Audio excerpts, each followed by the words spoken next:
Usa ka matang sa balyena nga napadpad sa baybayon sa Tukuran, Zamboanga del Sur ang gitabangan sa mga residente nga ituklod padulong sa lalom nga bahin sa dagat.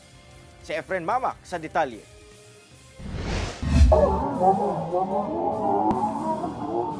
Gitabangan og tuklod dinhi mga residente padulong sa lalom nga bahin sa dagat kining usa ka matang sa balyena nga napadpad sa baybayon sa barangay Lower Bayaw sa Tukuran, Zamboanga del Sur banda 12:45 sa hapon adlawng Domingo. Matud sa uploader kinsa naligo sa maong dagat, hunas kuno niadtong higayuna diyang napalgan ang maong balyena nga nasangit sa usa ka pisi nga dunay boya sa daplin sa maong baybayon. Gilayon kining giadtuan sa mga lifeguard sa maong beach resort ug sa mga liguay. Nasuta nga doon na kini mga samad-samad sa lawas.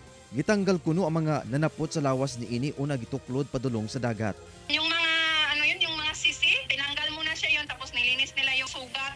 So, pagkatapos noon, saglit lang yun, inano nila, sa kanila itinulak siya papunta sa laot. Malampuson nga napabalik sa lalom nga bahin sa dagat ang maong balyena ug wala na kini nasiplatan nga mibalik sa baybayon. Ginasulayan pa nga makuhaan og pahayag ang VFAR Region 9 kalabot ni ini. Kauban si Gary Balantay ug Bong Vicencio, Efren Mamak, 1 Mindanao.